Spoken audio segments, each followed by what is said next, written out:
Thank you for watching a World Sports Show production. For more info, go to worldsportsshow.com. From the good old Liberty Bell, we have a lot to talk about this past Friday. The Women's World Cup kicked off in France with the host nation beating South Korea by a score of 4-0. There was a lot of other weekend action. We will go through each game, break each game down. U.S. women will open up their first game of the World Cup this Tuesday against Thailand, 3 p.m.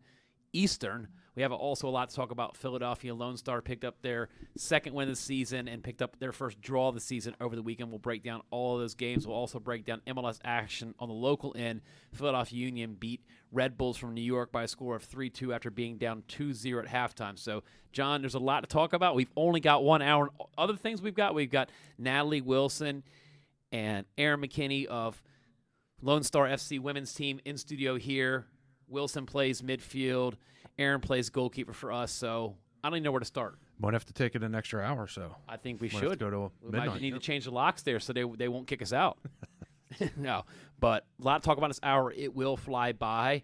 I think the big news out there right now in the soccer world is the Women's World Cup. We looked at the host nation, France, is by a lot of means, and a lot of the betting sites and stuff have them as the favorite for winning the World Cup. They came out and beat South Korea by a score of 4-0. They dominated in the air. I think it's a France team that's clicking on all cylinders. We saw what they did to the U.S. in January, just absolutely dominated them. So I'm just going to go around the round table and just break down everybody's thoughts on what France's chances are winning the World Cup, because right now I really think they're either going to win it or come in second place. They have no chance. They have no chance. Zero place. chance. That silver medal looks good, doesn't it? Well, is it that they have a 50-50 chance because they could win it, or are we going to, what kind of logic are we going to install here? I think that, yes, I like that idea of 50% chance. Home cooking, you give them that home field advantage, home cooking. They're playing in front of their crowd. The French Federation has put so many resources and backing into the French women's team. And I think there's that added pressure of the men winning it last summer that I think their country now has tasted it and really wants it. I mean, let's just take a step back. Is it fair to say that they are, if not one, they're two betting favorites? Yeah, I think betting favorites. If you could go bet a team to get second place, which I'm sure there's not a casino in the world that wouldn't take that bet, but I think that I think them placing and coming up with some type of medal is an absolute. There's no way they don't get first, second, or third in this tournament. I think you're right on. Especially, you saw the crowd during the first game. It was electric. Yeah, I mean, first game, it what they've done on the set pieces, what they've done out of the back, I mean, it's just they're all three phases of the game. They really don't have a weakness. No, not at all. So, I mean, I'm just going to pitch over to Erin and Natalie, just their thoughts on France. I mean, we know the U.S. is defending champions. So just want to hear you guys' thoughts on France winning the World Cup or coming second. Yeah, I mean, I was asked who I thought would win, and obviously this is probably going to be one of the best World Cups talent-wise. I think European women's soccer is definitely catching up, and it's no doubt because you could see all of the players coming over in our leagues in the NWSL, and even just watching foreign leagues, FA and PSG has a lot of their players obviously playing at home in France.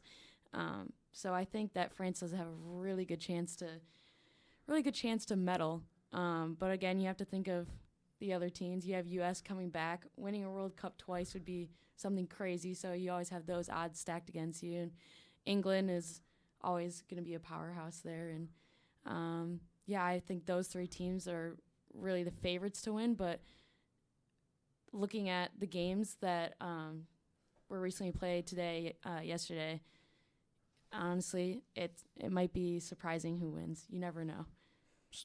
Yeah, it's anybody's game. I feel like whoever wants to come out and they want it more, sometimes that's the determining factor.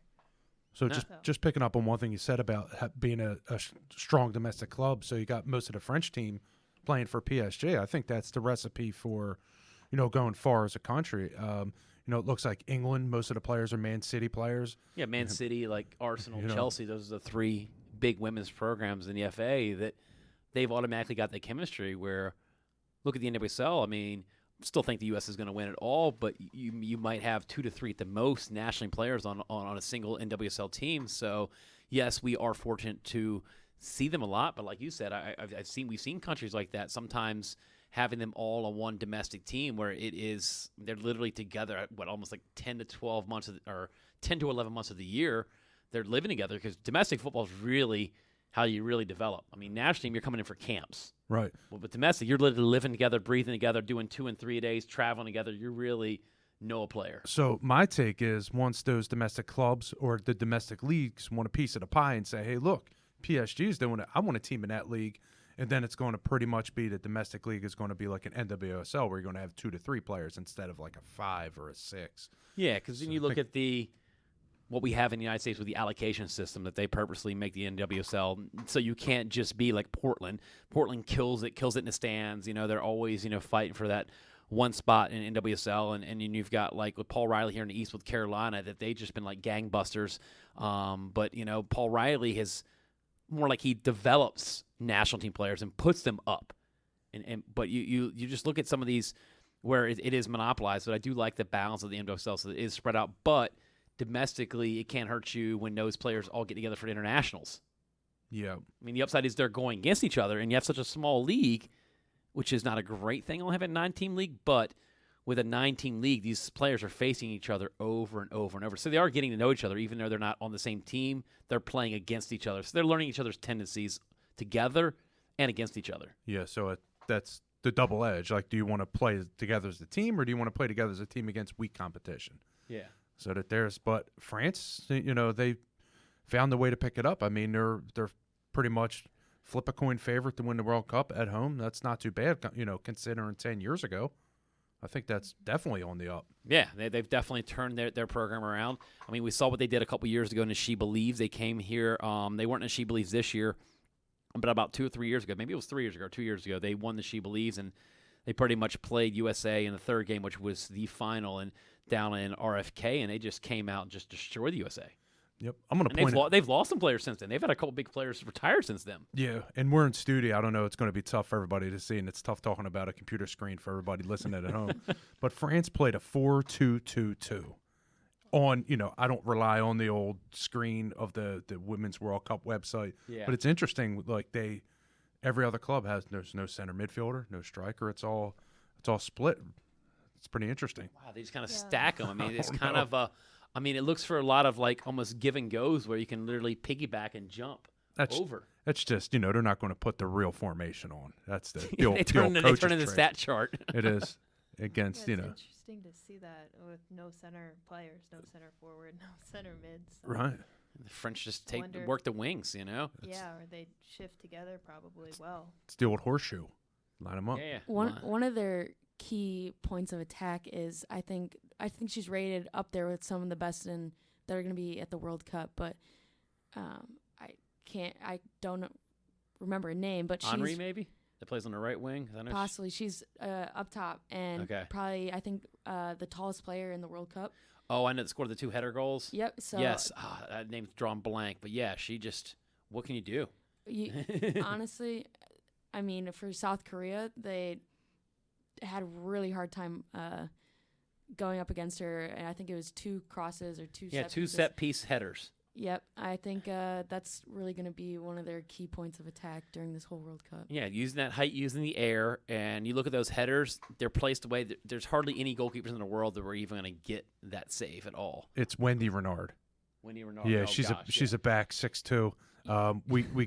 We saw her in Philly play before, right. and absolutely like stealth run. Doesn't look like she's fast, but she's absolutely lightning. Got a 6'2" center back that suddenly can come up on a set piece.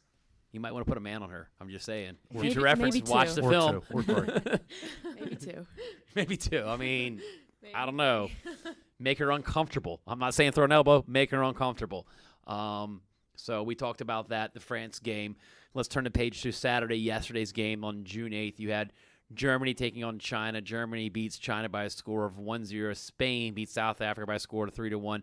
Norway comes out and just destroys Nigeria 3-0. Not much games. I mean, I was more disappointed in Germany only beating China by a score of 1-0.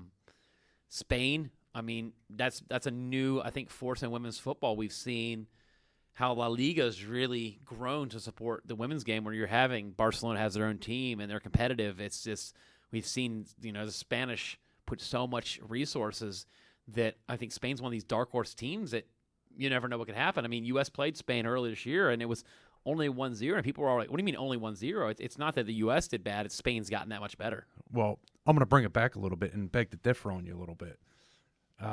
South Africa was up 1-0 in this game. It looked like South Africa. 2 PKs, very suspect. If you want to go back and blame VAR, blame whatever. I blame VAR on the second one. The red card, it was a clearance in the box, and they called a 2-footed stomp. It was falling backwards. Falling backwards. Come on, very dude. debatable. So it took Spain a while to catch up and play, but they were playing behind on the back foot for almost half the game. It looked like South Africa in the first half. It was all South Africa. It looked like it. So they need to get it together. Yeah, South Africa's they look good the after wall now, and Spain's walked out with 3 points. But, when Spain did catch up, it was all of a sudden. So that's one good thing that they gelled together towards the end and brought it in. But, 2 PKs right away, Yeah, I mean, deserving. we could do a show on VAR. Yeah. I think it's great, but I think it's ruining the game. I just want silhouette descriptions of what's a natural position for a defender's arms. You show me what a natural what is it? Well, I mean, Erin, you're a goalkeeper, so I'll put it to you that, I mean, it's one of those things where obviously you use your hands, but just a lot of it's just balance. You've got your backs in front of you, and the shot's coming. These things come at rocket speed. Sometimes you don't even see them. It's so what is a natural position. I mean, I'm sure you've been in that unfortunate situation where your teammate gets a handball, and she has no idea even that she got a handball because the ball sometimes just whips into her hands. Yeah, I think the tough decision there, especially in those few games where we had to go back to VAR so many times, is the ball is hitting somewhere around like the shoulder region, which a lot of times can be a lot of non-intentional stuff is to be used like to chest the ball down or somewhere around that area, and for that to be called back and be called a handball, I just think has changed the game from this World Cup to the past World Cup. Because correct me if I'm wrong, but we didn't have VAR in 2015. This is just past year, really. Yeah. I mean, past World Cup, I believe was the first time they used it. And I honestly, the past 3 games today, I think we used it a little too much, if you're asking me. I mean, me growing up, I used to a little bit of trash talk. I love NFL football, but there's so much stoppages, and that was the pure thing about our game. It's 45 and 45, no stoppages. I think VAR should only be used for goal line technology, and you don't even need VAR. You can just put some microchips in the ball, which they already do have, for like the technology to just literally like ice hockey. A light goes on, the ball went in, but now it's taken that, slowing it down to microseconds and determining if a player made a dirty play because she kicked the ball out and she's falling backwards. And then you even talk about, hands in a natural position. What's a foot's natural? Well, that's cleats up. Well, if I'm falling backwards, obviously the sole of my foot's going to be up. What am I supposed to, point my foot at the ground as I'm falling? I challenge anyone to go try and make a running, sliding stop with your hand straight down. Go for it. Go out on your front lawn and try right now. I think we should do it. We should find a pitch, a well-watered pitch, and have a sliding contest. Oh, or a clearing the ball falling backwards without your foot being exposed up in the air. But there's a difference if your arm is extended above your shoulder, above your waist. There's levels. If your hand is down and you can't get it back in a natural position. And one thing as well, VAR, are you watching it in real speed? But it's all slowed up. I mean, yeah, dude. And then you're going to see the a touch, and then it's can the defender put the hands back down? Determining if it was malicious. It's such a gray area, and I don't know. I'm glad it didn't exist in my day as a defender. I'm just tell you that much. If I was a little younger, I might like it, but I'm not for it. No, it's taking our game and turning it into indoor soccer. You've done indoor soccer on TV, commercial break after commercial break after commercial break. I mean, why don't they have a commercial, really? Why don't they have a sponsored VAR? Well, you just gave them an idea, dude. Thanks. Now they're going to find a way. You're going to have VAR commercial sponsored by. That's it. You're going to go to TV break for a VAR. That's it. But it's the truth. We brought up a very good point. We didn't make this the VAR show, but we might as well. We're on it. Might as well stay with it. Natalie, you brought up the point that while they're reviewing this VAR, sometimes the play just goes on. And you brought up a really good point that it hit me. I never really thought about it. About the play still going on. Yeah, and what could possibly happen when you're reviewing a play? Yeah. A goal could be scored. Playing advantage, yeah. If you're really you see something open up and you see that next play, and then they slow down the game, it takes away from what we love about the game. Yeah, so. exactly. Other team could go score, and then they say, well, actually, it was offside, but we let it keep playing because we were reviewing it. Does that goal now not count? Even an own goal, playing it to the keeper, You see that sometimes you'd rather have the advantage. A lot of times I coach soccer. A lot of times I'd rather play advantage, see what they can do because they're not stopping. Yeah. So just play on. And then if there's another infraction like a goal, a possible red card, are you going to have a VAR for a VAR? What if I go punch a player in the face, but then they review that I'm just saying hypothetical. If the play comes back and then you rewind the clock back to that point, and I mean you add stoppage, but since technically that play happens, everything from that call is now voided. It never happened. That's the thing. That's the additional time. and Still it a ends jerk up being though. the discretion anyway of the referee. So usually it's the same result. Yeah, It always ends up being the discretion of what the referee thinks. What's that set time? Like to Australia versus Italy.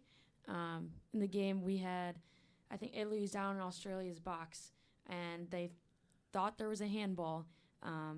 When the VAR was going at it, trying to figure out what was going on, Australia takes the ball all the way back up to Italy's box and has a goal opportunity, I believe, missed wide of the post. Yeah, I remember that. What happens if they score? Like for Australia, they exactly. score, but VAR goes all the way back.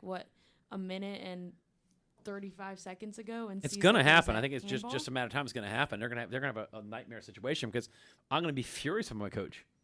Oh, very furious. I mean, that's determining your fate in the World Cup. Exactly. That's right there. 2-3 years of qualification to come down to like the reviewing something. Just I think it's we become this obsessed because now this World Cup. This is the first Women's World Cup. It's in 4K. You got all these cameras, so it's multiple cameras make it so hard on the ref. I love the old debates of we don't know. We may never know certain calls because there just wasn't enough technology and we didn't slow it down microframe by microframe. We just played it through, and you just deal with it. You have games where you have a suspect ref and you realize you're playing against 12 players and you just deal with it and you play on. We have been in all this situation. We've been in a situation where it benefits us. Well, I'm sure they did. The natural law evens itself out. Yeah, I'm sure FIFA did the research and said, "Hey, are you sure?" I'm positive. I'm absolutely positive. They have a few dollars in their bank account. So I'm sure that they did the Moneyball analytics and figured that these cases don't outweigh the mess up cases from the referee. Yeah. But they are still human. There's got to be case studies. I'm sure they're case studies. Well, the one thing I've always wondered is you have 22 players on the field. You literally have, I'd say 3. The fourth official, I'm sorry, I love officials and all. You don't really have a job. But really you have only 3 referees doing a job. You look at like American football. Look at the ratio of how many different people there are. Right. And let's think about this. You've got a field that massive. The maximum size is 120 by 80. And you've got one center ref to track all of that. I think it's just too much. You're opening up a can of worms here. Well, I'm trying to get the cameras out and put more personnel. I'm trying to employ more people, actually. Okay. Yeah, employ more referees. The referee union would love this. Yeah. How about the old the goal line referee? We're going to bring them back. Oh, I remember those. You guys remember those? Used to be the referee on the goal line before goal line technology. It's only a few years ago, and they literally it was piloted in Euro. Yeah, I remember that. Yeah, literally they'd just be on the goal line, just watching for like that job. Kind of like if it's a 0-0 game, they got nothing. I mean, standing around here for 90 minutes, just get a little flag and it went in or didn't go in. I mean, ice hockey back, and they literally had a guy or gal sitting behind the goal with a button to see if the puck crossed the net. Now technology, literally just to push a button. Yeah, then the league said, man, them seats are probably about $350 a pop. Get them out of here. To sit there? We'll put a camera in there. Yeah, put a camera. Cameras replacing people. So, that's a whole other conversation. Let's break down today's action. Australia played Italy. Italy came out with a 2-1 win. To me, that is so far the shocker of the tournament. Brazil easily handled Jamaica even without Marta, 3-0. England, Scotland, that was the game of the day. Italy, Australia. I mean, you looked at the possession. It was like something like 64% most of the game. And in that last 15, Italy just turned it on. Amazing. I mean, possession was 64-36. Wow, I total knew it was right for around there, yeah. Australia. And Italy I think they capitalized on their mistakes. I mean, capitalized on Australia's mistakes, and then, pretty much scored at the buzzer. Yeah, no kidding. Buzzer beater. 20 years ago since it's been Italy in the World Cup, so I'm sure you're pretty happy about that, John. Yeah, I'm happy. Yeah, and I made a pizza tonight and went to Olive Garden. And Wow, typical Italian celebration. I'm sorry, man. I mean, you are Italian. You gotta be happy your roots won. I'm kidding. Because your men didn't show up last year. No. Neither did the it U.S. was, men, so I can't really talk. The shop was closed. We didn't make it to the final. How about I cannot think of her name? I'm drawing blank for Brazil. You just talked about her, Natalie and Erin, about how one of the Brazilian ladies her seventh World Cup. Oh, yeah. Name, it's drawing a blank, but She only has one name. I think 90% of them have just one name in Brazil. Yes. Because you're just Marta. the stat is that she just became the oldest player to play in a World Cup at 41 years old. Wow. I'm 41. What have I done with my life? Right. I haven't done the 7 World Cups. I'm like, dude, I'm just trying to buy a ticket. Right. Wow. That's amazing. 7 World Cups. I mean, it's interesting, like, whenever you talk about the squad and, no Marta, I mean, they put a lot of weight on Marta. I think she's been not playing well for some time. Between injuries, domestically, she's invisible. I mean, I guess that's the catchphrase when you talk about Brazilian women's football. It's like, oh, Marta. Marta. I mean, look at look at Orlando Pride. I mean, they're struggling this year. Yeah, I mean, look at the squad. I mean, they played very well today without her. Yeah. Let's talk about this. I did watch the Brazil-Jamaica game. Jamaica hung in there, Brazil was all over them. I mean, Jamaica's got a great story. We'll break that down, too. The first Caribbean nation on the women's side to be in a World Cup. But it was something they were talking about Marta. Marta didn't start today. She didn't play. She had said this is the worst Brazilian team she's ever gone to with a World Cup. And it's just like, that's very Marta, but why would you even say that? It worked. You're right. Wow. So thanks, far, Coach. Right. Now we know who to rely on to make our players feel like crap to motivate them for a game. I wouldn't want to sit next to her in the locker because it's uncomfortable. Yeah, you suck. I'm good. If but she's gonna be in the locker room again. Yeah. Yes. Ooh. Yeah. Good Because they call. did win 3-0 without her. Yeah, we're good. We're good, Marta. Go get a last name and join us later. But I just don't see I get it. Very good player. How many players? 4 times player of the year, 5 times, Something like that. Might be the best all-time player in Women's World Cup history. One of the top players, marquee players. But as of now, I mean, what have you done for me lately? What has she done? Anywhere? Somebody help me. I mean, it's one of those things where I'm not being harsh. I'm just. It's the reality. Your name can carry you. I mean, you look like a Maradona and Brazilian Ronaldo. Their names will carry them the rest of their life. Like Marta, her name's going to carry the rest of her life, but this will be obviously her last World Cup. That's something that's tough to say. That it's the weakest Brazilian team ever. Yeah, dude. That's harsh. Yeah, I mean, but we haven't seen her win a World Cup. No. So I don't know the psychological size that maybe players get that big that they're looking at practicing. Oh, you guys just suck. Instead of saying let me help you get better. I've been here. I've done that. I've played on the highest level. I'm pretty sure they got knocked out by Australia last World Cup. So we'll see. We'll see. I mean, Brazil's definitely one of those dark horse teams. You can't ever count anybody from Brazil out. Man, I can't wait to see the mail in our email box for me talking about Marta. Well, it's gonna be I think she might have her phone off during the World Cup. I don't know if she'll get the message. Right. So they're supposed to, right? Isn't there some rules about that? I think it's social media. I know there's definitely a lot clause. of those. At least I think it's an hour. I think there's timelines. Yeah. Yeah, we might institute that on Lone Star, right? Institute player fines and World Sports Show. Oh wow! Am I allowed to use my phone? Nope. Look at the other game. The game that I think was the game that everybody had their attention on. It was really, really hyped up in media. I thought it was a good game. England, Scotland. You have neighbors. UK. We have Kim Little from Scotland. You have just. I can't even name everybody on England because they're just loaded with stars from Arsenal and Chelsea, Man City, just loaded with stars. And the momentum that England's bringing in with Phil Neville in charge now and them going into the She Believes here in the United States and winning it. I think that England, of all the countries around, has the most momentum, but also now starting to get that national president because they're really taking women's football serious because the last World Cup they got third. Now it's kind of think, all right, these women can ball. Now we're having you have almost 3 tiers of women's professional football over in England that the resources are there. They're backing it. You and I met with their FA, a couple months ago, and just the conversations we had with them of how they're just really supporting their women's program. That's really like a team that I would not discount as sneaking in there and win the World Cup. True. I mean, it's tough. I mean, I'm looking at the lineup. I think in every position, there's no real weakness. I mean, coming off the bench, talk about keepers. We got a keeper here, Yeah. Bardsley. Yeah, California. Barnsley now plays for Man City. Played for Sky Blue way back in the day. I mean, that's the thing is just building out the back and having such a great back line. And I mean, what did you see from their back line today, Erin, and just goalkeeping? Yeah, talking about goalkeepers, they definitely have experience in all 3 of them. Can you name the second and third string if you have the roster pulled up? I'm trying to find that. Yeah, now. so Barnsley started. She's Man City. It's drawing blank because I think a couple of them were here for the She Believes. I think they brought 3 keepers, but I think they kind of used 2. I'm trying to think of the other one there. Not as much experience. I know Bardsley's by far the one. Oh, she's the most capped. She's their number 1. Definitely experience. Yeah.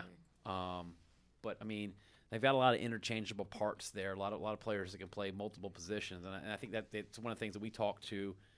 You and I talked to John and I talked to Phil Neville about, players that a lot of them have been told throughout their career it was held against them for playing multiple positions, where Phil Neville's bringing in some of these players that can play multiple positions. I mean, look with Lone Star. I mean, we've had 4 games, Natalie, and I think you've played maybe 4 different positions. Yeah. Exactly. Forward, midfield, outside mid, center mid. You can't. I think so many of these players, even when I'm recruiting college players, they almost start typecasting themselves when I'm recruiting. The only one in here that's allowed to typecast shuffle is you, Erin, because you're a goalkeeper. Actually, I've been trying to get to forward. We've been working on that. She's forward thinking. That was a Yeah, good so pitch. forward thinking. We'll see what happens. That was a good pitch. Yeah, pitch and catch there. I mean, goalkeepers, they do learn how to hit balls, hit spots, hit free kicks, hit PKs. I mean, keepers are warming up other players, but I think a little bit easier for a keeper to go to the field than for a field player like Natalie to go in a goal. Yeah, I mean, I would try it if I had Yeah. to. If But I tried it if I had to. Let's try it. Well, this For is the one of those team. have-to situations, so. Have you ever played goal at all? I haven't. Ever? Even just like pickup No. games or as a little kid? You just never? If Never on a team that was on a I'm rotation? coaching and they shoot on me, that's as far as Really? I've Even in gone. your youth career, there wasn't one of those situations where, you're in. Because I No. rotate almost every one of my youth players in the goal just for the heck of it. Yeah, Wow. I was lucky. I guess we always had goalies, but I'm not gonna lie, you don't radiate GK presence. Wow. That's the nicest insult I've ever heard. No, I mean It's straight true. field that's player. fine. I'm fine. I've heard field players say, you know what? I will take that. Thank you. You know? It's a different breed, I must say. Yeah, It's that's what I've heard. it's the old thing. I can toss a ball at you, and if you fumble it, all all right, good, we know. You know. I mean, I think I could do it if I had to, but I just. I you think know. we have a challenge here at our next training maybe, session. Maybe next training session. We could do a yeah. little switch. I'll go field. I do think think so. it's important to have the versatility, though. Yeah. To be able to. It's about what's best for the team and what the team needs. Yeah. Even if I'm better in a certain position, if we need some type of speed on the wing or we need more aggression in the center, and it's what the team needs. Well, I mean, that's So, kind of the situation yesterday. I mean, we And didn't put we you into see where we that a wanted to lot. put you, and a player got hurt. And at Yeah. the situation, we needed somebody to lock down the defense. We had a 1-1. It was the point where I'll take the draw, but if we can get the win, but it's situational based sometimes that sometimes your name gets called and you just got to go in. Yeah. You know, and it still blows my mind. There's a lot of young kids out there, and I'm recruiting for college. It'll say, hey, I saw you play left wing. Our college is already really set on that position. We're really looking for somebody to run whatever blah blah blah position. Yeah, I don't play that. I'm like, I think you could. Nah, I don't only play that. I'm like, well, it's something that I think club coaches and parents really need to almost train these kids to not be so close-minded, because you know it's one of those things where I've even at the youth 10, youth 12 level, you know, parents come in and telling me their kid only plays forward. I'm like, that's yeah, I've it. heard that as well. And they'll almost put these restrictions. My kid does not play defense. I'm like, your kid's got to learn how to tackle and make passes out of the back. That's just a basic soccer skill. I mean, when I was growing up, keepers didn't even have to use their feet barely. We could pass back and pick it up.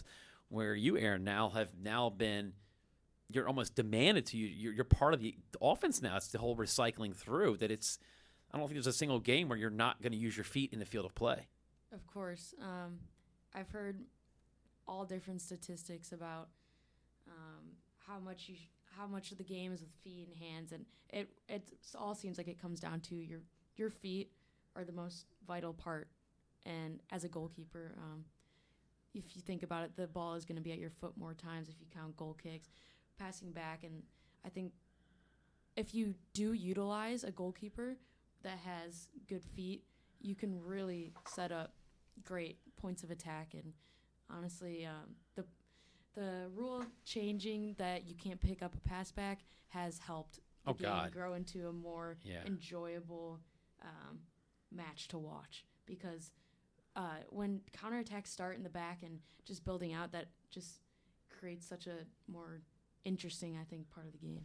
I mean, they say like the build up out of the keeper, the attack starts from the keeper. Really, we cycle it through, and you can flip the field, and you don't even have to flip the field. I mean, I think that's a misconception. I think, it's going to go back to the keeper from the right back. It's going to go right over to the left back. No, like if you have good enough footwork and good 1-2 touch, they see that keeper receiving, and they automatically think she's going to flip the field. No, you go right back to that same person that got you, and now the field's already shifted. And I think that we've really demanded a lot of the keepers to read the field, read the weaknesses of the defense, and then you also, got to really work with your back line. So not just using your feet, but using your eyes to be that fielded general.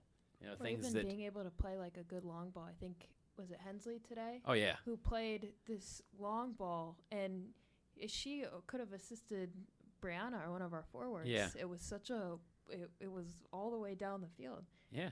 So if the defense from the other team isn't paying attention, and you get that opportunity as a forward. Yeah. It's one of the things that's funny that you brought that up, that my nephew has played. He's only 12. He's played some goalkeeper, and I look at, yes, there's a lot of pressures on not to punt the ball because of concussion, but it almost takes away a kid's ability to spot somebody down the field. Like when like you, Erin, there's different ways to hit the ball. People don't realize that keepers can hit them high, or you can line drive it to somebody in stride. And I think that's something that drove me insane. John and I coach a lot of keeper camps, and they're telling these kids, well, you can't punt the ball till you're a certain age. But if Johnny's got a skill and he can hit a ball on a rope to a forward in stride, why are we taking that ability away from him or her? Yeah, I think something that's become almost trendy in the past, I want to say year, has been the sidewinder. We just spoke with the sidewinder during dinner. The sidewinder has become very, I guess you could say, sexy in soccer for a goalkeeper. Depends on who's doing it. Yeah, it depends on who's doing it. But I've seen little kids at clubs I grew up near are really trying to pick that up now, which is, I feel like that gives me some confidence in the future of the game, because I feel like the distribution coming out of goalkeepers has just, you keep elevating it. Since they came up with this rule about the picking up pass back, I want to see where all this distribution specialty comes in for GKs, because I think it's still growing. I mean, let's turn the clock back. Was it South Africa World Cup? Which World Cup was it? Was it Brazil? The Brazil World Cup. Brazil, Germany. Where it was the Brazil-Algeria game where Timmy Howard guns the ball up to the right wing, and a couple touches more, it leads to the goal. I mean, you look at it, he fires a good 40-yard, 60-yard, like just rifle out of his arm. Yeah. I mean, I think one of our good goalkeepers in our goalkeeper arsenal for Lone Star is Jordan. She was firing out balls over top, right out to the wing. I mean, it's just not just, off the feet, but that how you deliver the ball. It's not just throwing a lollipop in the air. I mean, it's driven ball off the arms. I mean, the keepers are starting to pick up, just like you're saying, the same attacking principles as field players. Find the furthest available attacker and go for it. Break the lines. Yeah, break the lines, and then you're breaking them. She takes 2 touches, and suddenly the ball's in a box. That's it. And especially wing play. Depending on formation, getting that good distribution out to the wing before the defense can reset. You're starting your attack right there. You're pretty much triggering it. Yeah. Not having good footwork and stuff can lead you to unemployment. Ask Joe Hart. I mean, not unemployed, still employed, but like was gonna say. it's not on Man City anymore. Yeah, he's going to take his Rolls Royce home. Sorry, I'm still employable. Right. Just It's a good analogy, Joe Hart. yeah, thanks. And now I got Joe Hart email coming up. Right. All the Joe Hart lovers and haters are going to be emailing me. But it's true that suddenly, like you're supposed to be able to pop with that ball and have that movement in the box and make a move, but. But you got to be quick with. That's the thing is like you're not getting 3 or 4 touches. The most is maybe 2 to 3, and then you get rid of it quick. I think it's field awareness too. You have to have. So just let everybody know you're listening to World Sports Show. This is Charlie Flowe, John Dicriscio. I'm here with Natalie Wilson and Erin McKinney of Philadelphia Lone Star FC women's team on WPP and LP 106.5 on your FM dial, phillycam.org/listen on your internet machines. Let's take the page over to Monday's World Cup games, and then we're going to break down the biggest preview of them all, which will be Tuesday. Tomorrow, got some little bit of bad news. There's only 2 games tomorrow, guys, instead of 3. We've got Argentina, Japan, Canada, Cameroon. So first game is at, FIFA has it in the military time, 1800 and 2100. So I got to go do my -12 on here. So Argentina, Japan, first game on FS1, and the second game is Canada, Cameroon. Argentina definitely a nation to develop. Japan obviously won 2 World Cups ago, won the World Cup, and have been in the final, back-to-back finals, and have been in the Gold Cup game. Gold medal game, the London games that USA beat them. So I think it's one of those things where I think Japan has an easy chance of beating Argentina. Easy chance? I think easy chance. I think Japan's too disciplined, too organized. Very young. They are very disciplined and tactical. I'm looking at like maybe a 2-1 Japan. They don't never really ring it up high, but nothing's real easy. Yeah, they're not flashy with champion. No. They just get the job done. It's like the efficiency. Yeah. They are a very efficient team. If they make it to the finals, both World Cups with the U.S. the past 2 years, there's obviously there's a winning program behind that. That's the neat part is when they do it, they're not doing it with flash. No. They're not putting up these crooked numbers like a 7 and 8. They're not blowing people off. They just win these tight games. No, it's counterattacking. It's wing play. They look at the game against the USA when they tied the USA, and She Believes they capitalize off of your mistakes. They will jump all over your bad passes, and they will kill you with like one touch and 2 touch. Yeah, it's rare to see somebody score a breakaway or a leak out goal on Japan. It's always recovery. It's always somebody back. But you just got to really tactically break them down on a. A lot of these nations that don't have a lot of height, you just got to break them down in the air. It's going to be tough. Yeah. So that's the game at noon. The later game is Cameroon and Canada. We saw Canada as a host nation last time. They had a lot of pressure on it. Their coaching staff has changed, but we still have. There's a player called Christine Sinclair. Heard of her? Yeah, she's on track to basically break Abby Wambach's record. Maybe it'll happen. So. Canada, you can't ever discount Canada when they have some attacking players like that. But look, a lot of the Canadian players, they do have some youth coming up, but I think a lot of their big stars are veterans and getting close to past their prime. I don't want to say past their prime, but they're getting close. So I don't really see Canada showing well. I think they'll get into the knockout stage, but I don't think they're going to go that far out of the knockout stage.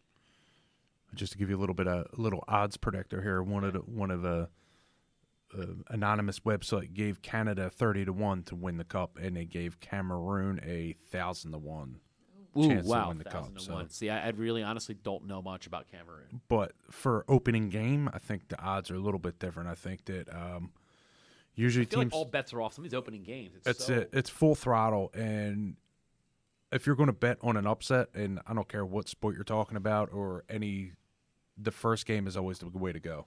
Because you never know what you're getting. Your team's not in sync yet. You could have had a bad plane ride. Styles. They've never played each bad other. Breakfast, whatever the case may be.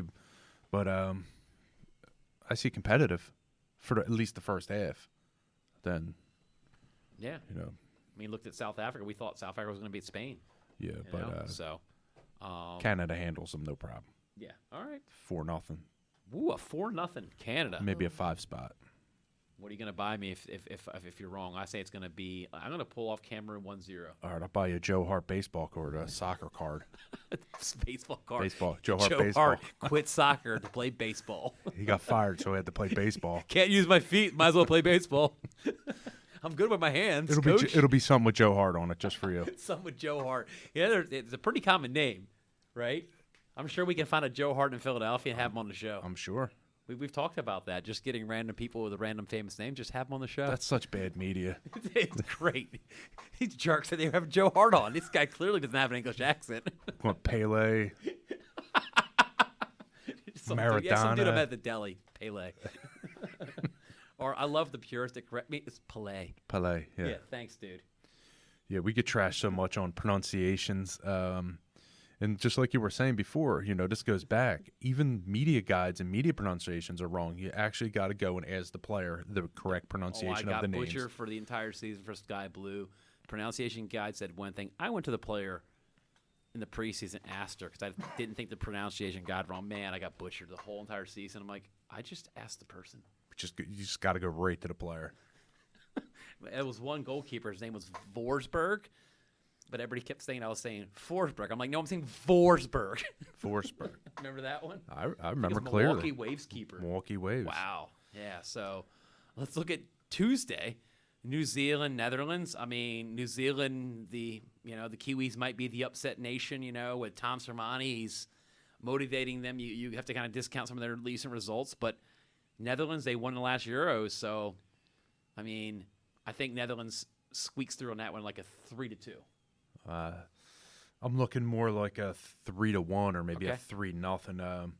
That's the 9 a.m. game. Yeah, you got Netherlands coming in at 16-1 to win the whole thing, Okay. and New Zealand at 150-1. I might start putting some odds. I might put a few dollars on a few of these games. Why not? I'm not a betting fan. This is just to scope on where we're going to You're setting the bar. But I think it's recent form. I'm looking at like a 4-goal game. Okay. So either a 4-0 or a 3-1. I don't know. You have a few Kiwis in the NWSL. You do. I think it's a pretty well chemistry team, just by knowing a few of the players, not personally, but through their careers here at the NWSL, and I don't know. I think they have a decent chance to do something in that group. I don't know what that's gonna look like though. I don't think their odds should be that low though. No, 150-1. I mean, it's the odds. It's funny. I mean, because a lot of it's based on bets because people aren't walking and saying, "Oh, I got New Zealand to win the whole thing." The noon game will be the group that United States is in. Chile and Sweden play the noon game on Tuesday. I mean, if anything out of this group, we talk about USA and Sweden. They've just been going back and forth. Who's going to be 1 or 2? I mean, if any of those teams are going to challenge the USA, I think it's Chile is the third team in this group that is a team that might give a little bit of trouble to USA and Sweden. Yep. So if we looked at any upsets, I mean, like I said, until they play that first game, who knows what Chile could do? Do you want me to let you know what Vegas says? Just what does Vegas say? As we're going on it, Nigeria, Chile, and Argentina are in the same odds to win. Like 1,000-1? 500. 500-1. Just to gauge where, you're looking at your US 1, 7-4, then man, they actually got Sweden at 20. They got Sweden ranked below Australia to win the whole thing. Interesting. That's I mean, interesting. you do have the Sam Kerr factor. If you had like a Sam Kerr-esque type player on Sweden, yeah, their odds would have jumped through the roof. Yep. So Chile and Sweden, I think Sweden has no problem with Chile. I think they're looking at like a 3-0. Really? Oh, I think 3-0. I think they easily handled 3-0. But I mean, it's one of those things where if Chile can hold it for the first 45 and it's 0-0, then Chile's got a good chance. Sneak out a 1-0. If Chile wins, it's 1-0. Sweden wins, it's 3-0. I know we're not writing any of this down. We should. fair enough. We got it. It's been recorded. We can flash. It's true. Do The a internet. rewind Anything next week, happens on the internet, it's forever. and it's going to be the truth. Exactly. What do you ladies think of this Chile-Sweden matchup? Well, personally, I haven't heard too much about Sweden ever since 2 World Cups ago. Was that the U.S. lost? That was who knocked him out. That was the Olympics. That was the The Olympics, sorry. yeah, the Olympic Wow. Games. That's yeah, how they do Olympic it. Games in Brazil. That's how much soccer there's been Yeah. since then. Yeah. They stay quiet, and they're absolutely right. It's true. I really Since they haven't beat the heard- USA, it's been like It's been silent. I haven't heard a thing. Personally, I know one of the goalkeepers on Chile. So, Ryan Torrero, a friend of mine, and I really haven't gotten too much insight on that. well, then that's your job. You got to I update us know. next week. Oh, wait, she might be on media blackout she's right on- now. she's She's probably not on that talking to media you. block. Why is she not returning my messages? Oh, she's at a World Cup. Yeah, no. So, best of luck to Chile there. That's my one There you go. I like it. I like it. For USA fans' sake, I think that they want to see Chile win the game, at least get a draw. Yes. A draw is a major victory for U.S. fans. Because we know coming into that Sweden game, we can just get a point against Sweden, and we're coasting on to the group. I mean, your thoughts, Natalie, on Sweden and Chile? I don't know. I mean, Hey, the cool part about predicting games, we're all right until it happens. That's it. That's the cool part about predictions. Sitting at a round table talking about games, it's really just you're throwing darts at a board. Because I love when people say, well, I predicted the game right. I'm like, yeah, okay, you got one game right out of 5. For Sweden, Yeah. coaching staff still Pia Sundhagen. Still Pia? Yeah, I believe it's still Pia. Is it still Pia, John? I'm pretty sure. I believe so, and I'm still So- looking on here. I got the form. again, that could be a disadvantage point for the U.S. Actually, That's the I thing have- is we saw that game in the last World Cup. I was actually watching over at the Keeper Institute with Jill Lloyd and all of her staff when it was USA Sweden, and Megan Klingenberg saved our butts.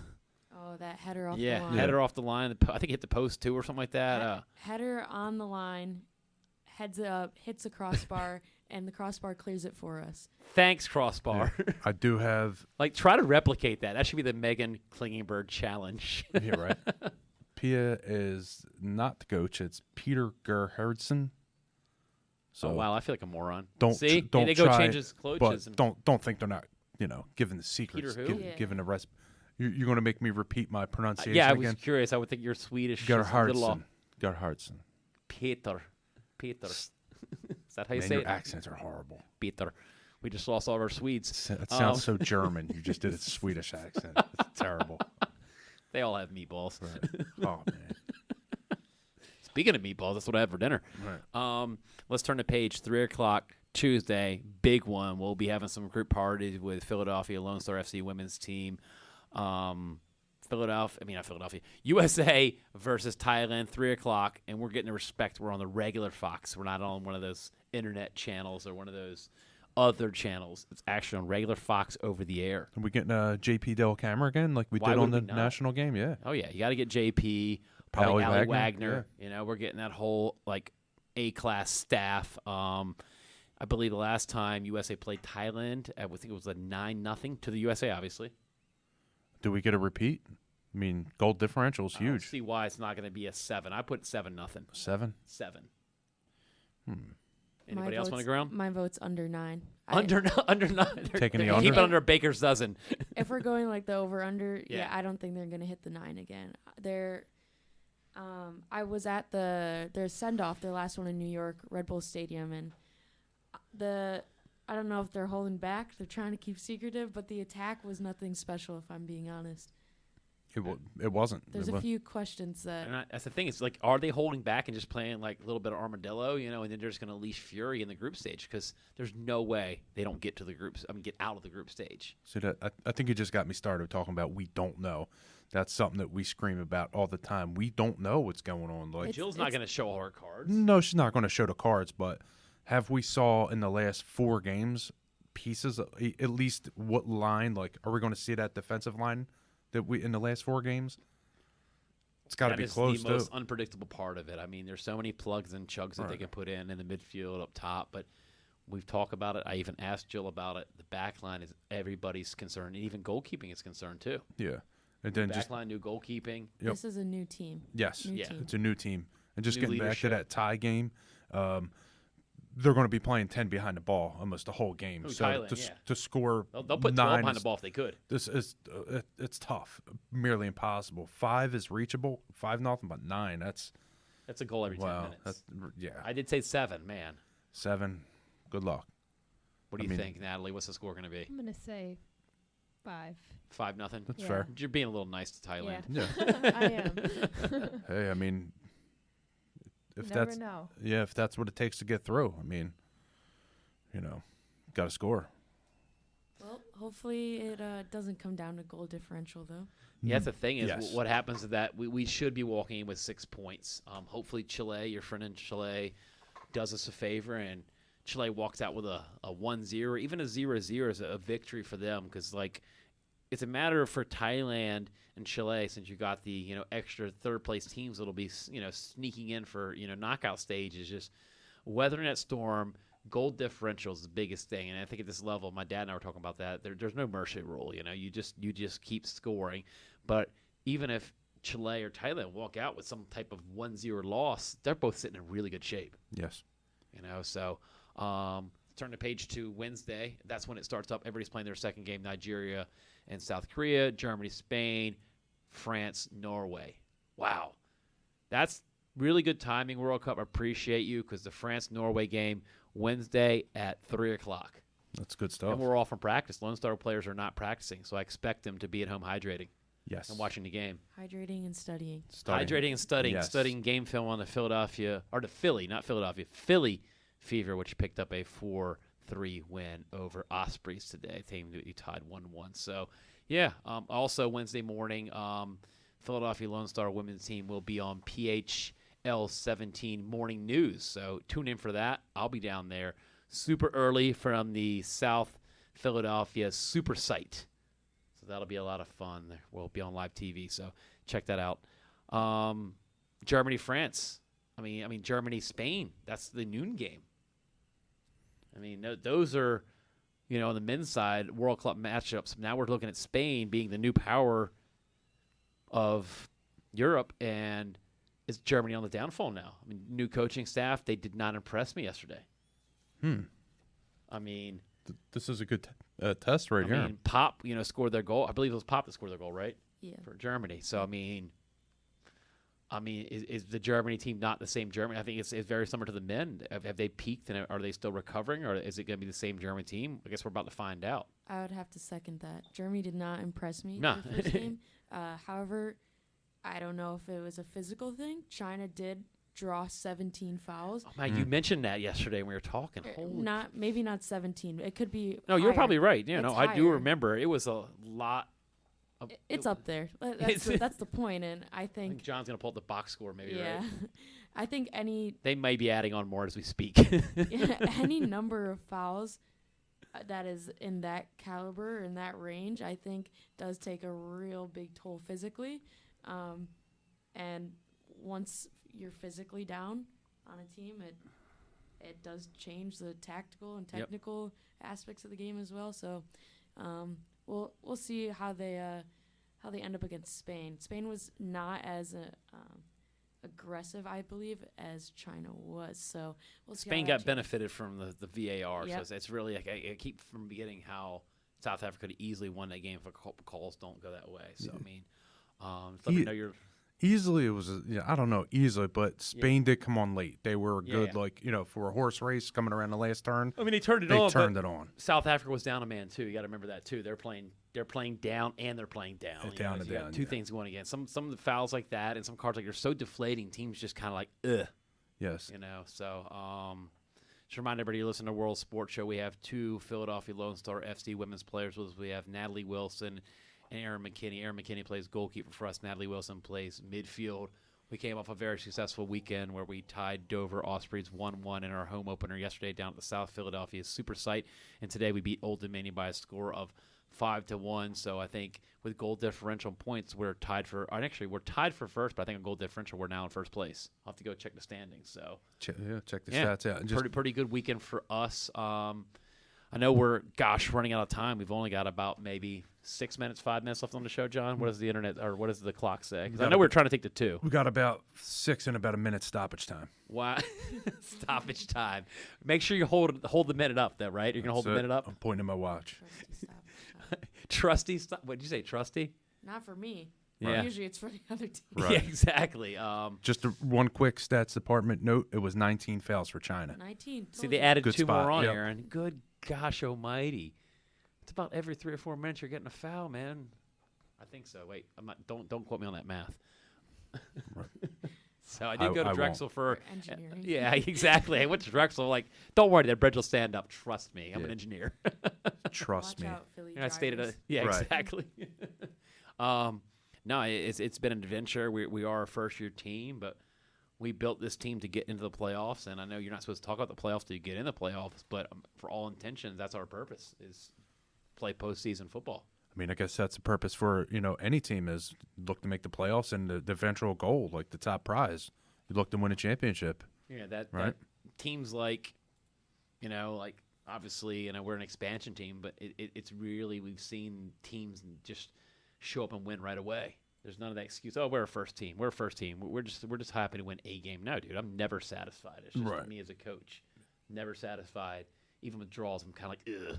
Even just giving up a goal, I'm kind of like, ugh. I want shutouts and wins. That's all. That's all I really want. You know. And those are big words that we use. You know, to the holding up a trophy, but that's like the truth. When we're coming in before everything was assembled, I guess whenever you bring a new team in, what's the goal? Like, what goal are you trying to establish?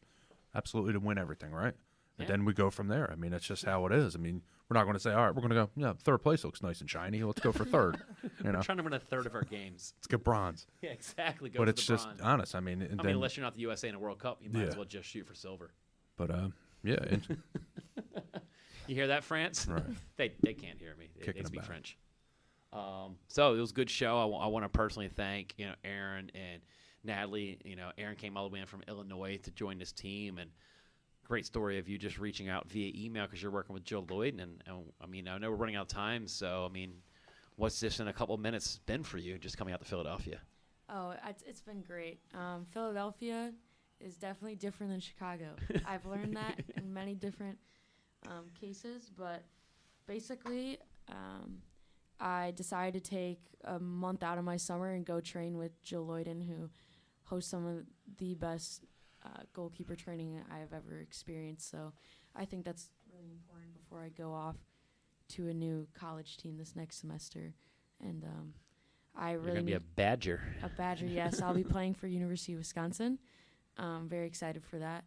And I really believe in, just keeping a foot on the ball. And tactically, you also need to work, too. It's not just technically every day getting in training. I think playing games and keeping your game smarts is very important as well. So I reached out to Charlie and Lone Star FC, and I really just wanted to get some games under my belt, and I was really excited to hear that they're expansion team and see all the history we could start building for the club.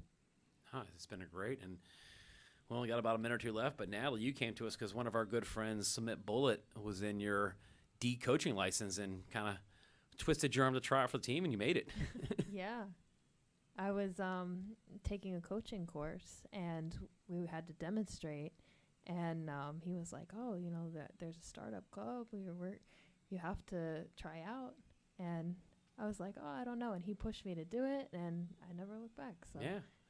I think the part that she's leaving out, because she's being really modest, is when we take a lot of the coaching lessons, we have to jump in sessions, and apparently you were scoring goals and tearing it up.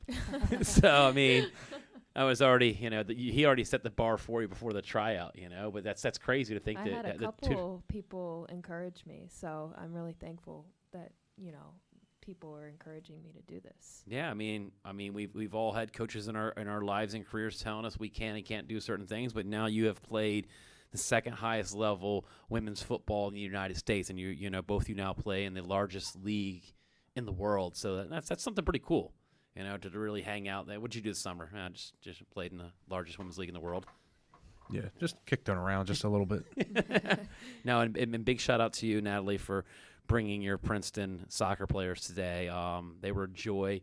It's one of the most positive, happy distractions I've ever heard when I hear little girls saying, go Coach Nat, stuff like that. Like, it's weird because to me, on the field, you're a player, but I remember you're also a coach for a living. So I want to thank both you guys coming here and taking your Sunday night to spend with us on World Sports Show. Thank you for having me. Thank you. So we got about 1 minute left in World Sports Show. Oh, that stoppage time, I forgot about. Stoppage time. that 1 minute. I love when the refs, like today, we did water breaks, and then the ref comes before the official comes in, we're going to add a minute on. I'm like, so we're adding a minute on for the water break, or are we adding on to the minute you already are going to add on? But it wasn't unique that you only get 1 minute for each half. I mean, that's what's happening when you win a game by a landslide. But it was kind of interesting. We're adding that minute on, but how many minutes stoppage? 1. I'm like, so there was no other stoppage in the whole entire game? I guess no, not. None. Those ball girls were on point. Right. So Natalie can tell your ball girls they were so on point they didn't even add any stoppage time. That must be a WPSL record. That's it. So thank everybody for listening in. World Sports Show broadcast every week on WPPN, PL at Philadelphia, 106.5 on your FM dial, phillycam.org. We'll be back next week. Enjoy your Women's World Cup. We're out. Thank you for watching a World Sports Show production. For more info, go to worldsportsshow.com.